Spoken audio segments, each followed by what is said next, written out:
Hello, my name is Jacob Anderson. Congratulations on being selected for a position in the HR department here at Prestige Worldwide Incorporated. Today, you'll be learning about equal employment opportunity. To start, we'll be going through the do's and don'ts of the interview process, including permissible and impermissible questions. Then, we'll discuss EEO requirements for other selection methods. Throughout this training video, please reference your provided training pamphlet for additional information. Now, let's get started. To start, let's define equal employment opportunity. It's the condition in which all individuals have an equal chance for employment regardless of their protected class. Title VII of the Civil Rights Act of 1964 defines the protected classes as race, color, religion, sex, or national origin. In 1967, the Age Discrimination in Employment Act added age to the protected classes. 23 years later, the Americans with Disabilities Act further expanded the protected classes to include individuals with disabilities. These laws are all enforced by the EEOC, or the Equal Employment Opportunity Commission. The EEOC is an agency of the Justice Department charged with enforcing these laws. Let's start with the do's and don'ts of the interview process and which questions are permissible and which questions are impermissible. Come in. How you doing, Matt? Good. I'm Chance. I'm Connor. Nice to meet you. Nice to meet you. Here's my resume, by the way, Okay, thanks. in case you didn't get it through the email. Very nice. Very impressive. So, I want to start the interview off just with some basic questions just about your contact information. Perfect, yeah. Ask anything you want. So, tell me your full name. My full name is Chancellor Christian Mendiola. Mendiola. I'm not familiar with that last name. What nationality is that? It's actually Mexican. My father, he was born in Mexico, but my mom, she is Caucasian. Okay, so does that mean you're bilingual? Yeah, I do speak Spanish. Is that because you were born in Mexico? No, I wasn't born in Mexico, but Okay, not a problem. Not a problem.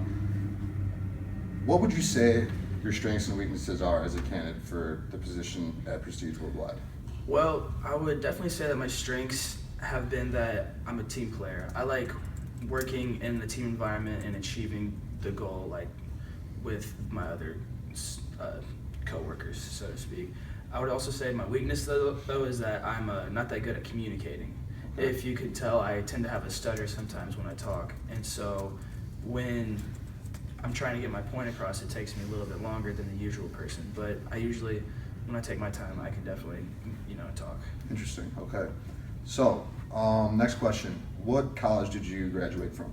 I graduated from the University of Missouri at Columbia. I majored in economics, and then I minored in risk management and insurance. Awesome. I also was an economics major Okay. at University of Missouri. So, I've seen in the news lately that the University of Missouri has been having some problems with the students and certain allegations of racism. Did you participate in any of those riots or hunger strikes? Well, no, I mean, it's kind of my safe space type thing, so I don't feel comfortable answering that.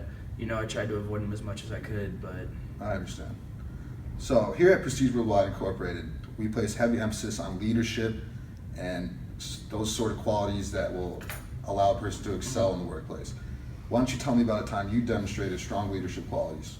well, I was philanthropy chair for my fraternity last year during the fall. And so what I had to do was assemble a philanthropy committee, which was about 6 to 8 guys, and I'd assign them to different tasks. Like I would have a couple guys walk around campus and around downtown and set up profit shares, which we would get local restaurants to have a night where they would sponsor our philanthropy, and half the proceeds would go towards the cause. The cause has actually benefited American Heart Association Testicular Cancer Awareness Foundation, and so Okay. we raised about $9,000, which Wow. was 1,000 shy short of our goal. So we almost did, and but it was good having like that leadership experience, because a lot of the times the guys would have problems and I could help them out like personally and make sure that we accomplished our goals. Awesome. At our company, our strongest employees don't simply just do the bare minimum, but they do more than that. They excel. They do above and beyond.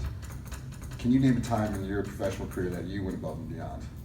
I actually worked at a golf course last year during the summertime. I was a grounds maintenance association, and there was a particular bunker that kept on flooding with water, and it was right around the time of a major golf tournament, so we had to figure out how to get it done and not to flood anymore. So it was right next to a lake, and we dug 3 feet into the side of the bunker and instilled new pipes, and we instilled a new drain, and we covered it back up with sand. And then if you remember, it rained a lot last summer, and so it kept on flooding, but after we had instilled this new pipe and everything into the lake, it stopped flooding. Very good.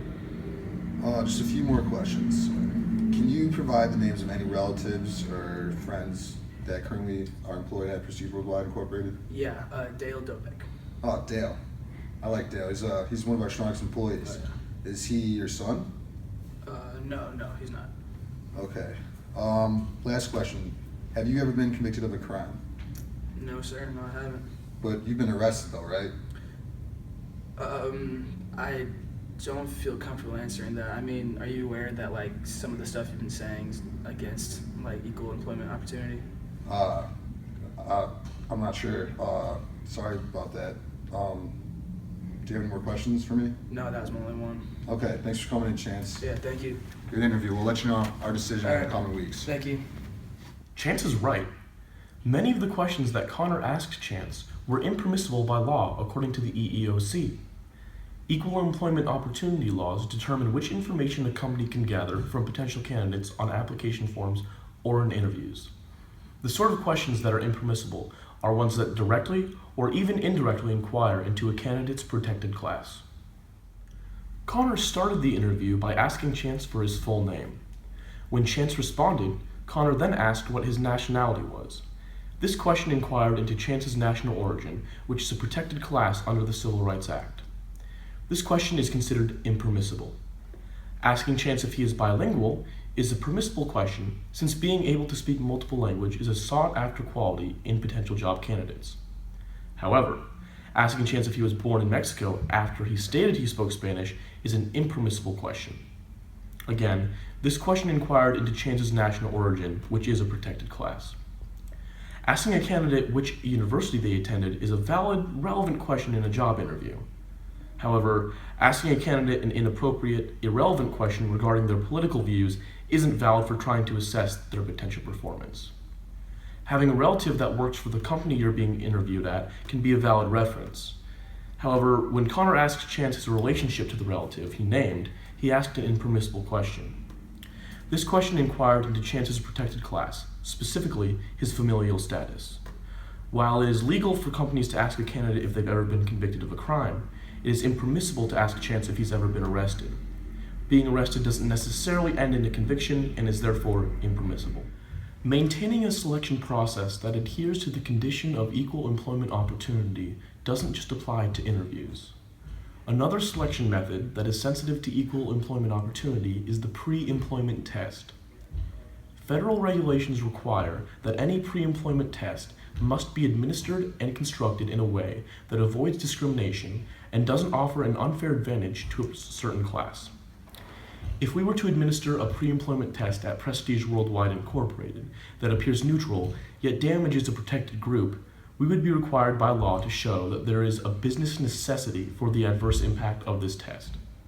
Furthermore, we in the Human Resources Department cannot simply adjust the scores of the damaged protected class in order to level the playing field. Today, you learned about equal employment opportunity, the EEOC, and the accompanying laws that prevent discrimination in the selection process. We saw an interview with Chance that included both permissible and impermissible questions. Although the interview did not cover every possible impermissible question, hopefully it provided a broad enough example to inform you how to conduct a legal and non-discriminatory interview. We ended by providing further government regulations regarding selection methods, specifically the pre-employment test. We now think that you are ready to be a member of the Human Resources team here at Prestige Worldwide Incorporated.